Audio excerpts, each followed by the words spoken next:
يحزنون الذين آمنوا وكانوا يتقون صدق الله مولانا العظيم قال الله تبارك وتعالى في شان حبيبه الكريم عليه التحية والتسليم إن الله وملائكته يصلون على النبي يا أيها الذين آمنوا صلوا عليه وسلموا تسليما اللهم صل على سيدنا ونبينا ومولانا محمد وعلى آله وصحبه وسلم كما تحب وترضى بأن تصلي عليه صلاة وسلام عليك يا رسول الله صلی اللہ تعالی علیہ وسلم۔ چشم بینا تو نہ جلووں کو مہو خاور کے دیکھ، دیکھنا ہے گر تجھے طلبوں کو پیغمبر کے دیکھ، اور ایک ہی سجدے میں ہو جائے ادا ساری قضا، آستانے مصطفیٰ پہ جا کے سر کو دھر کے دیکھ، اور غوث کو یا غوث کہتے کہتے ہو جاتے ہیں غوث، خواجگی مل جاتی ہے خواجہ کا تو دم بھر کے دیکھ۔ اور زیر شمشیر عمل ہے اوج فردوس بری، زیر شمشیر عمل ہے اوج فردوس بری، دیکھنا ہے دیکھ لے سید مگر کچھ کر کے دیکھ، کچھ کر کے دیکھ۔ الحمدللہ تعالی حضور غوث سمدانی محبوب یزدانی شہباز لامکانی سیدنا شیخ عبد القادر جیلانی غوث العظم دستگیر رضی اللہ تعالی عنہ کی بارگاہ میں خراج عقیدت و محبت پیش کرنے کے لیے ہم آپ سب جمع ہیں۔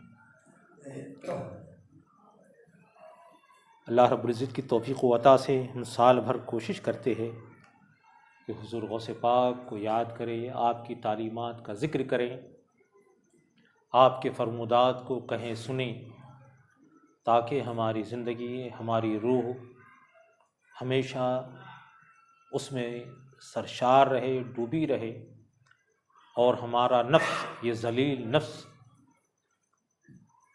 ہمیں ورغلانے بہکانے پھسلانے سے باز رہے، اور ہمارا قلب و ہماری روح اللہ رب العزت کی طرف مائل رہے۔ یقینی طور پر جہاں اللہ رب العزت کے محبوب بندوں کا ذکر ہوتا ہے وہاں اللہ تبارک و تعالیٰ کی رحمت کا نزول ہوتا ہے، جب جب ہوتا ہے تب تب ایسا ہوتا ہے لا ریب۔ اور جو دلوں کو سکون ملتا ہے اللہ کے محبوب بندوں کے ذکر سے، اس کا تو کہنا ہی کیا ہے۔ جس نے اللہ کے محبوب بندوں کے ذکر کی طمانینت اور اس کا سکون محسوس کیا، پھر وہ اس بات کی کوشش میں لگا رہتا ہے کہ جہاں بھی اللہ کے نیک اور محبوب بندوں کا ذکر ہو، اس مجلس میں وہ حاضری کا شرف حاصل کرے۔ غوث پاک کے جو احسانات ہیں اور آپ کی روحانیت کا جو فیضان ہے، اللہ رب العزت نے بڑا وسیع فرمایا ہے اسے، اس کی وسعت اور اس کے پھیلاؤ کا اندازہ ہم اور آپ نہیں کر سکتے۔ کہ یقینی طور پر ہر ولی کی ولایت وہ زندہ ہوتی ہے، کوئی شک نہیں۔ جو اللہ کا محبوب بندہ بن جائے، اللہ رب العزت کا وعدہ ہے کہ فاذکرونی اذکرکم، جو میرا ذکر کرے گا میں اس کو یاد کروں گا۔ تو بندوں کا ذکر کرنا تو ایک وقت کا ہوتا ہے، لیکن اللہ جسے یاد کر لیتا ہے اس کا ذکر ہمیشہ ہوتا رہتا ہے۔ سمجھے کہ بندوں کا ایک پیریڈ ہے، لیکن اللہ رب العزت کا کوئی وقت نہیں، وہ وقت کا پابند نہیں، تو اس کا جو عمل ہوتا ہے پھر وہ بھی وقت کا پابند نہیں ہوتا۔ تو ہم دیکھتے ہیں کہ زمانے گزر جاتے ہیں، صدیاں گزر جاتی ہیں، لیکن اللہ جن کے ذکر کو زندہ رکھنا چاہتا ہے، پھر یہ مرور ایام، یہ زمانے کا گزرنا اس پر اثر انداز نہیں ہوتا، بلکہ ہم تو دیکھتے جیسے زمانہ گزرتا ہے ذکر بڑھتا چلا جاتا ہے، ذکر میں تازگی آتی چلی جاتی ہے، اور ذکر ایسا ہوتا ہے کہ پھیلتا ہوا چلا جاتا ہے۔ تو حضور غوث پاک کو سرداری ایک وقت کی نہیں، ایک زمانے کی ملی ہوئی ہے۔ امام حسن عسکری کے بعد سے لے کر حضرت امام مہدی علیہ السلام تک جو سارا زمانہ ہے مصطفیٰ علیہ الصلاۃ والسلام کے امت پر جو گزر رہا ہے، اس پر جو فیضان ولایت فیضان نبوت سے حاصل کر کے جو تقسیم ہو رہا ہے، وہ سارا کے سارا وہ فیضان غوثیت مآب رضی اللہ تعالیٰ عنہ ہے، سمجھے نا؟ تو پھر آپ کے زمانے سے لے کر اب بھی جو ولی بنتا ہے یا جس کو ولایت ملتی ہے، وہ توسط و وسیلہ ہوتا ہے حضور غوث سمدانی کا۔ اللہ رب العزت کی اذن و اجازت سے وہ جسے چاہتے ہیں، یا اللہ رب العزت یہ تاج اپنی ولایت و دوستی اور محبوبیت کا جس کے سر پر سجانا چاہتا ہے، یہ خیرات پھر بغداد ہو کر ہی تقسیم ہوا کرتی ہے نا۔ اس لیے کوئی ایسا سلسلہ نہیں ہے کہ جس سلسلے نے حضور غوث پاک سے فیض حاصل نہ کیا ہو۔ ہر ایک سلسلہ سہروردیہ ہو، چشتیہ ہو، نقش بندیہ ہو، یہ تمام کے تمام سلاسل، اس کے علاوہ جتنے ہیں، ان سب کو فیض اگر کہیں سے جاری ہے، اللہ رب العزت نے اگر کسی کو مرکز بنایا ہے تو وہ بغداد معلیٰ ہے، بغداد مقدس ہے، کہ اللہ رب العزت نے وہاں سے فیضان ولایت کا اجرا فرمایا۔ تو ہمیں بھی شرف ملتا ہے الحمدللہ حضور غوث پاک کا نام لے، ہے نا۔ دعا تو یہی کرنا چاہیے اور کرتے بھی ہے کہ اللہ رب العزت، ہمارے پاس تو عمل کی کوئی ایسی دولت نہیں کہ جس پر اترایا جائے، جس پر بھروسہ کیا جائے، ٹیک لگایا جائے، تکیہ کیا جائے، جو سہارا بنے ہمارا۔ پھر آ جا کے وہ جو بات سنبھالا دیتی ہے اور جو کھڑا کرتی ہے، وہ یہی ہے کہ الحمدللہ نسلاً بعد نسل ہمارے بزرگوں سے ہماری نسبت اللہ کے محبوب بندوں کے ساتھ جڑی ہوئی ہے۔ یہ سہارا ہے بڑا، کہ حضور نے ارشاد فرمایا کہ کل قیامت میں آدمی اس کے ساتھ ہوگا جس سے وہ محبت کیا کرتا تھا، جس سے، دوسری حدیث پاک میں ارشاد ہوتا ہے پھر حصے میں کہ اگر دو محبت کرنے والے مشرق و مغرب میں بھی ہو تو اللہ رب العزت اس محبت کے عوض انہیں جمع فرما دے گا۔ یہ دوری معنی نہیں رکھتی، محبت میں یہ تاثیر ہے کہ سرحدیں اور دوریاں سمٹ جایا کرتی ہیں، دوریاں قرب میں بدل جایا کرتی ہیں۔ حضور سے تو یہ بھی پوچھا صحابہ نے، تو حضور کے ہم صدقے جائیں، حضور کے صحابہ کے صدقے جائیں کہ انہوں نے کیا کیا پوچھ کر امت محمدیہ کے دلوں کو جلا بخشی ہے،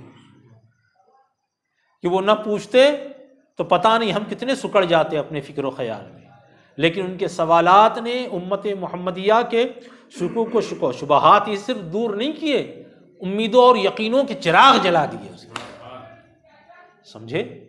تو حضور سے تو صحابہ پوچھتے یا رسول اللہ صلی اللہ تعالی علیہ وسلم کہ ہم جن سے محبت کرتے ہیں ان جیسا عمل نہیں کر پاتے، ہمارا کیا ہوگا؟ جن سے محبت کرتے ہیں ان کے تو اعمال بڑے بلند و بالا ہیں، بڑے بڑے عرفہ و اعلیٰ ہیں، ہمارے تو ویسے اعمال نہیں ہیں، ہمارا کیا حال ہوگا؟ حضور نے ایک جواب دے کر کروڑوں کے دلوں کی تسکین فراہم کر دی۔ حضور نے ارشاد فرمایا بات محبت کی ہے، ان کا عمل ان کی بات ہے، لیکن تم جس کے ساتھ محبت کرتے ہو اللہ اس محبت کے عوض تمہیں اس کے ساتھ فرما دے گا۔ تو ہمارا جو ناقص عمل ہے نا، ناکارہ سا جو ہے ہمارا، دکھاوے کا، ریا سے بھرا ہوا، معاذ اللہ، دنیا میں ڈوبا ہوا، اگر کہیں یہ دل توڑتا ہے نا تو حضور کی وہ حدیث ہمارے دلوں کو جوڑ کر اس کے اندر جو ہے روشنی پیدا کرتی ہے۔ محبت کیے جاؤ، جس سے محبت کرو گے اس کے ساتھ تمہارے تار جوڑ دیے جائیں، اور ان کا بھی مقام اللہ ان کے ناز ایسے اٹھائے گا، حدیث پاک میں آتا ہے ایسے ناز اٹھائے گا کہ انہیں حکم جنت ہوگا، اذن جنت ہوگا، جاؤ جنت میں داخل ہو جاؤ، لیکن وہ اپنے رب سے جو ہے نا گڑ گڑائیں گے، نازا ہوں گے، وہ کہیں گے مولا ہم اس وقت تک جنت میں نہ جائیں گے جب تک تو ان کو ہمارے ساتھ نہ کر دے جو ہم سے محبت کیا کرتے ہیں۔ پھر معاملہ ہمارا اپنا کیا رہ گیا؟ سمجھے؟ معاملہ ہمارا کیا رہ گیا؟ عمل ناقص. اس کے بعد روکے ہوئے بندے، تھامے ہوئے بندے. اب کیا صورت پیدا ہو؟ تو بھی ہمارا معاملہ اور مقدمہ جو ہے نا، پھر ہمارے ہاتھ میں نہیں رکھا رب تبارک و تعالیٰ نے.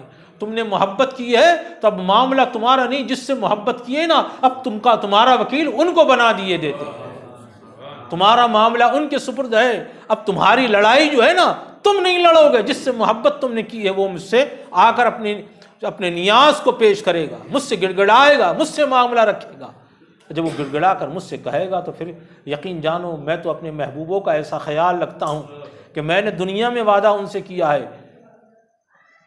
کیا وعدہ کیا؟ لا خوف علیہم ولا ہم یحزنون.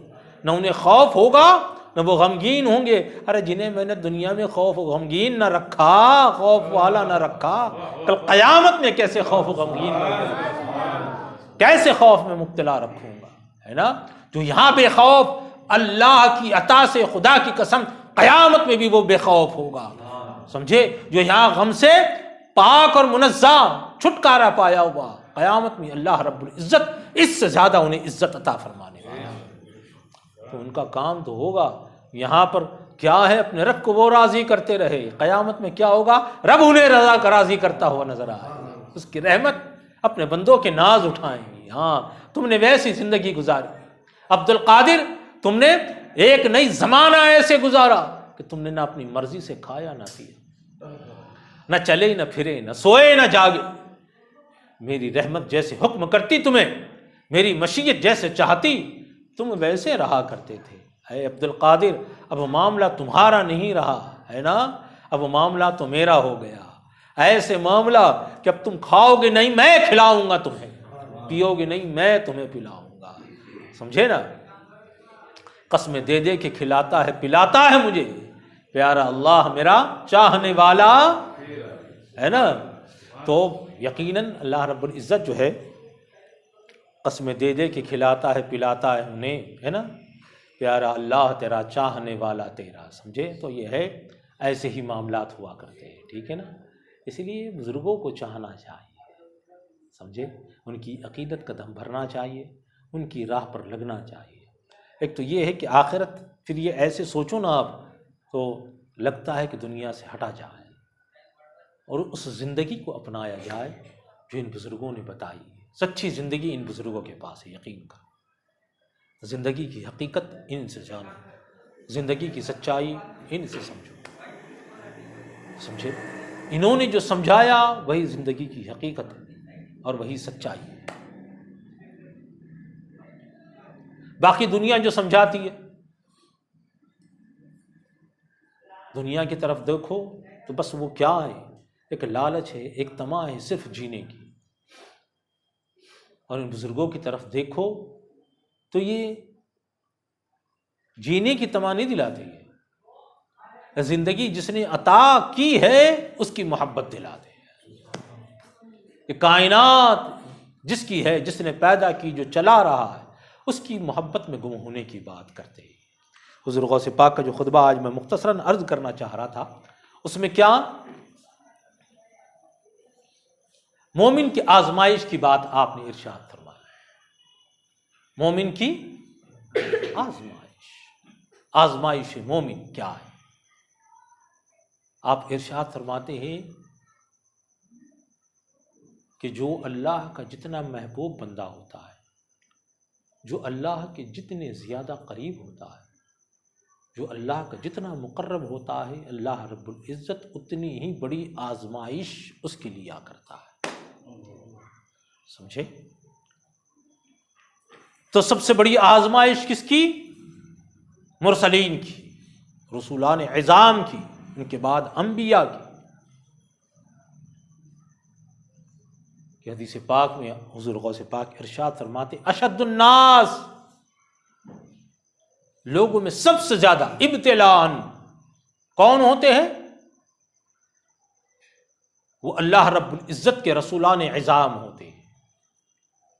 ان کے بعد نبیوں کا درجہ آتا ہے. سب سے زیادہ آزمائش اگر کسی کی ہوتی ہے نا تو وہ اللہ کے رسولوں کی ہوتی ہے، اور اس کے بعد درجہ بدرجہ اس کے بعد پھر اللہ کے رسولوں کے بعد پھر نبیوں کی، نبیوں کے بعد صالحین، صالحین میں حضور غوث پاک ارشاد فرماتے ہیں ابدالوں کی جو آزمائش ہوتی ہے پھر ان سے نیچے درجوں کے ولیوں کی وہ آزمائش نہیں ہوتی، اور اس کے بعد پھر عام بندوں کی آزمائش ہوا کرتی۔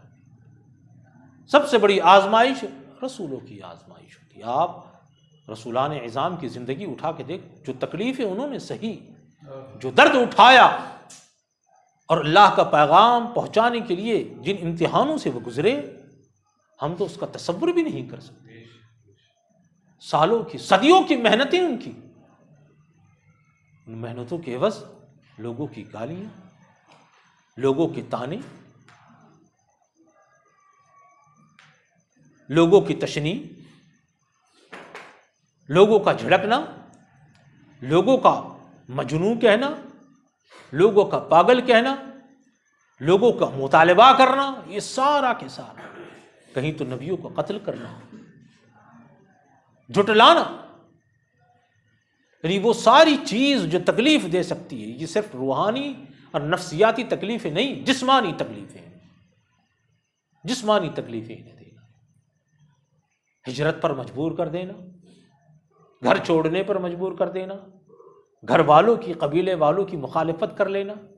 کیا ایسا جرم ہے جو ان قوموں نے اپنے نبیوں کے ساتھ نہیں کیا؟ ان کا استہزاء کرنا، مذاق اڑانا،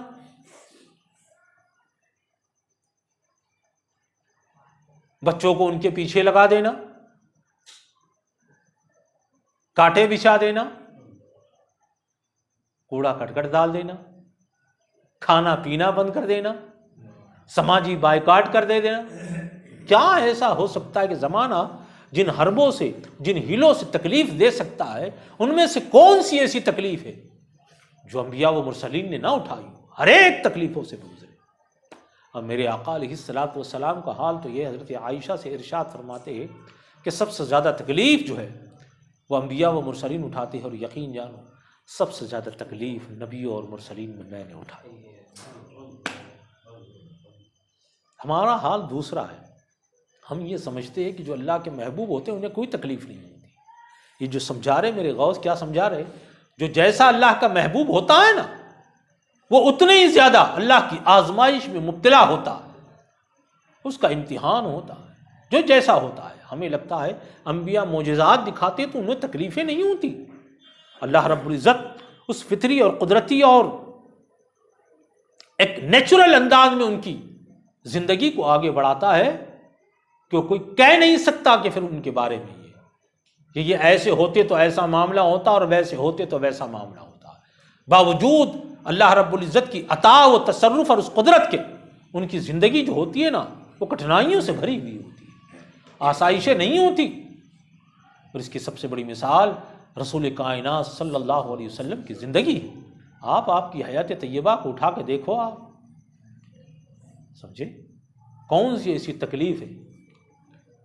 ساری امت مل کر وہ تکلیفیں نہیں اٹھا سکتی جو حضور نے تنہا وہ تکلیفیں اٹھائی ہیں، سمجھے؟ تو حضور علیہ الصلوۃ والسلام کا حال تو دیکھو، آپ ہر تکلیف آپ نے اٹھائی، اور ہم کسی بھی تکلیف کو عذاب سمجھتے ہیں، ہر تکلیف کو عذاب سمجھتے ہیں۔ نہیں، حضرت علی سے منسوب بات بڑی اچھی ہے، اسے سن لے کہ آزمائش اور عذاب کا فرق ہم کیسے سمجھیں۔ آزمائش کہ کیا آزمائش ہے، ہمارا امتحان کیا ہے، اور عذاب کیا ہے۔ بہت پیارے انداز میں آپ نے سمجھایا ہے کہ کوئی ابتلا و آزمائش ہے یا عذاب ہے، صورت تو ایک ہی ہے نا۔ صورت تو مال کا کم ہو جانا، کسی کی جان کا چلے جانا، آفت و مصیبت کا آ جانا، بیماری و آزاری کا آنا، یہ جو آیا ہے آزمائش ہے، یہ عذاب ہے، یہ تو سب پر ہوتا رہتا ہے نا۔ تو کیا ہے؟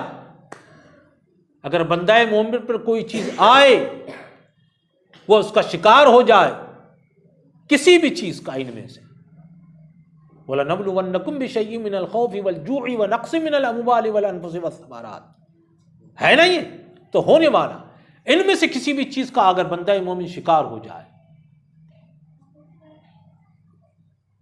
تو اگر وہ اس ابتلا اور آزمائش کے بعد اپنے رب کی طرف رجوع ہو جائے،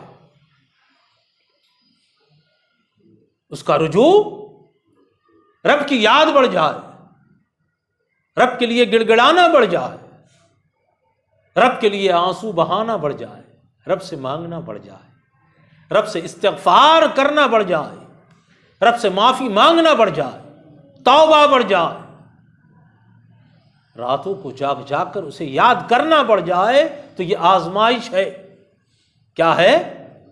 جو اللہ سے جوڑ دے وہ آزمائش ہے، جو معاذ اللہ ان چیزوں کے بعد اللہ سے دور کر دے وہ بندے کے لیے عذاب ہے۔ آزمائش و عذاب، اللہ سے جوڑ دے تو آزمائش، اور اللہ سے دور کر دے معاذ اللہ تو یہ عذاب ہے پھر اس بندے کے لیے۔ سمجھے؟ یہ ایسے اس کو سمجھو آپ۔ تو کیا میرے آقا بیمار نہ ہوئے؟ کیا آپ کو زہر نہ دیا گیا؟ کیا آپ کی راہ میں کانٹے نہ بچھائے گئے؟ آپ سجدے کی حالت میں تھے تو کیا اونٹنی کی اوجڑی لا کر آپ کے کاندھے پہ نہ ڈالی گئی؟ کیا آپ کا سماجی بائیکاٹ نہ کیا گیا؟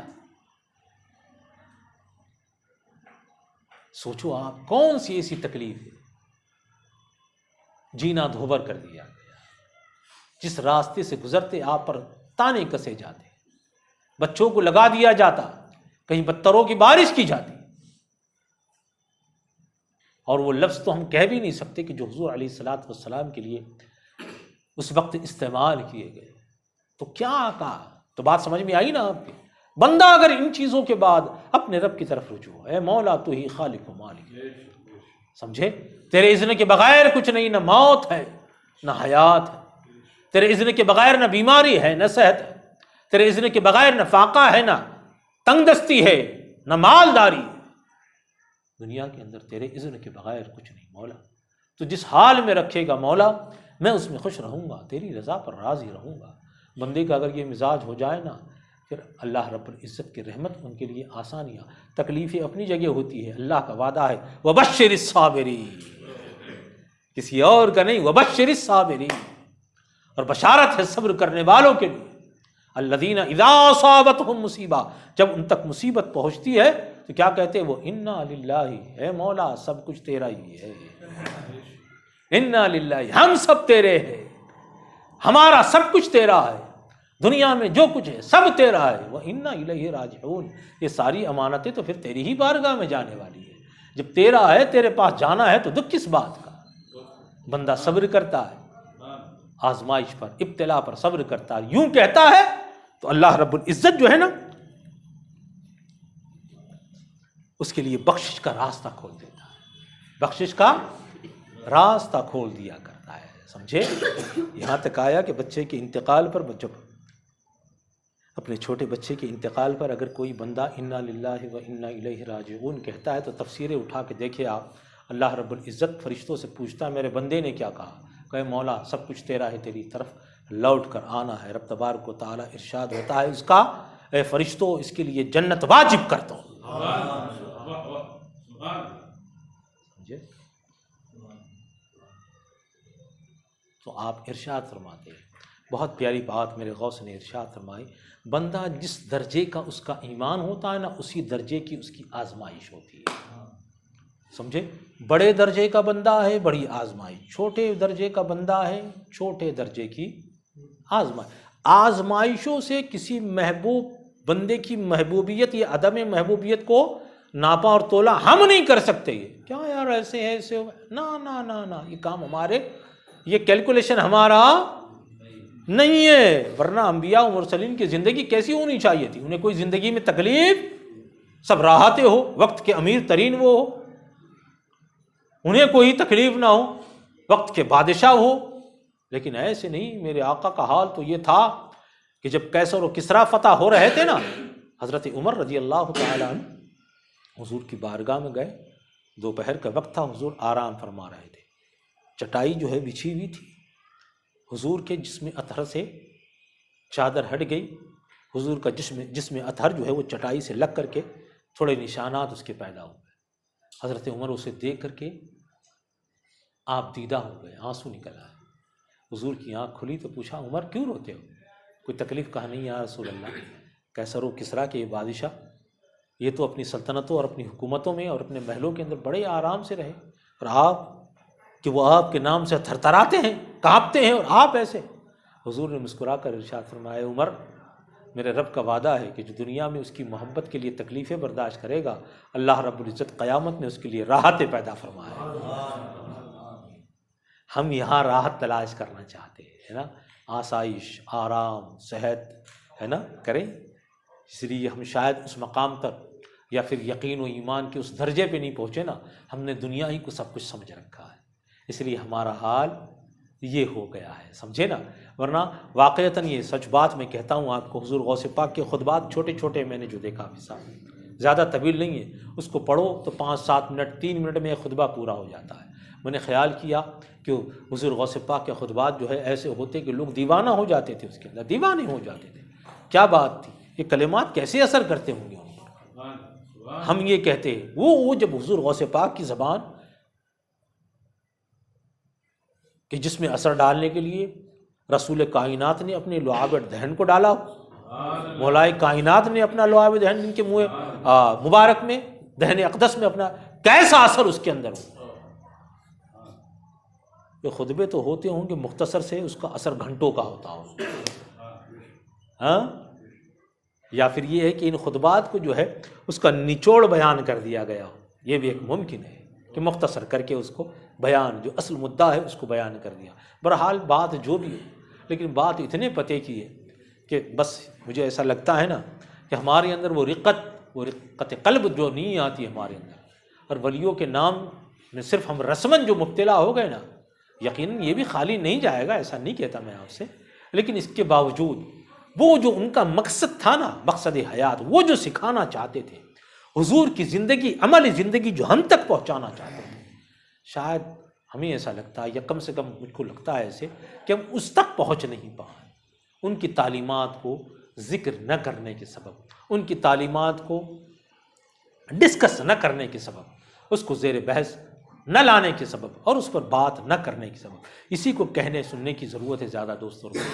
میں سچ کہتا ہوں کہ جب ایسا ہو جاتا ہے نا بندہ، پھر اس کا حال آپ آگے بیان کرتے ہیں کہ جب بندہ ایسے آزمائشوں کو اور اللہ رب العزت کے امتحانات کو پار کرتا چلا جاتا ہے، پار کرتا چلا جاتا ہے، برداشت کرتا چلا جاتا ہے، صبر کا دامن تھامے چلا جاتا ہے، حرف شکایت اس کی زبان پر نہیں آتا، جو حال ہے اسی میں خوش رہتا ہے، راضی برضا رہتا ہے، راضی برضا رہتا ہے۔ یا ایتھا النفس المطمئنہ ارجعی الی ربک راضیۃ مرضیہ فادخلی فی عبادی وادخلی جنتی کا تمغہ اسے مل جایا کرتا، اور اس کی زندگی اس کا مصداق بن جایا کرتا۔ پھر سمجھے، پھر ان بندگان خدا کا معاملہ کیا ہوتا ہے کہ وہ اپنے زندگی کو کبھی اس سے خالی نہیں کرنا چاہتے، نہ دیکھنا چاہتے، سمجھے۔ آزمائش، ہم گھبراتے ہیں نا، ہمارا ایمان اور درجہ ایمان کم تر ہے نا، اسی لیے ہم آزمائش سے گھبراتے ہیں۔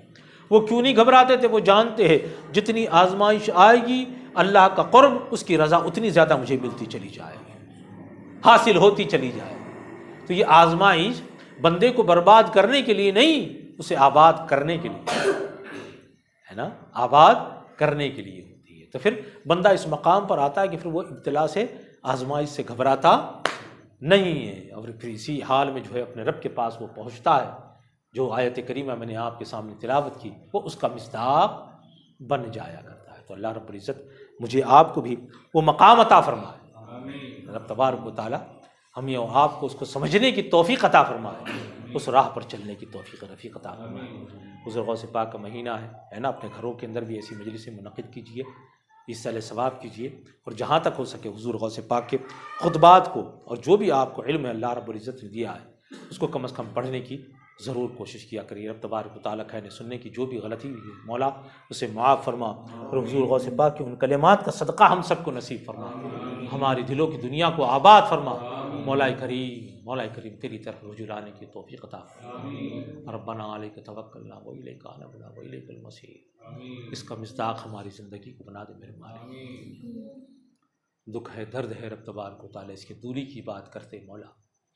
حضور غوث پاک نے ارشاد فرمایا، یہ بندے کو تجھ سے قریب کرنے کے لیے ہوتی ہے، یہ آزمائش بندے کو رب سے قریب کرنے کے لیے ہوتی ہے۔ مولا آزمائش زندگی میں جب بھی آئے مولا تیری طرف رجوع لانے کی توفیق دے، تیری طرف رجوع لانے کی توفیق دے، تیری طرف پڑھنے کی توفیق دے مولا، تیرا قرب دے مولا۔ ہم صرف جینا چاہتے ہیں مولا، تیرے لیے جینا کر دے میرے مولا۔ ان صلاتی و نسکی و محیای و مماتی للہ رب العالمین کا مصداق بنا دے ہماری زندگی میں، اس کا مصداق بنا دے میرے مالک۔ سچی زندگی، ایسی زندگی دے مولا جس سے تو راضی ہو جائے، تیری رضا کے بغیر اس دنیا سے نہ اٹھا میرے مالک۔ مولا تیری رضا نصیب فرما مولا، میرے مالک نفس کے چنگل سے آزادی دے دے مالک۔ مولا نفس شرارت پر آمادہ رہتا ہے مولا، مولا کریم اس پر غلبہ دے دے میرے مالک۔ تیری رحمت کا سہارا ہے، تیرے محبوبوں کی نسبت ہے میرے مالک۔ اخلاص دے دے میرے مالک، استقامت عطا فرما میرے مالک، ایمان قوی کر دے میرے مالک، توکل عطا فرما میرے مالک۔ سہارا تو ہے مولا، مالک الملک تو ہے مولا، رزاق تو ہے، شافی الامراض تو ہے، قاضی الحاجات تو ہے، دافع البلا تو ہے میرے مالک۔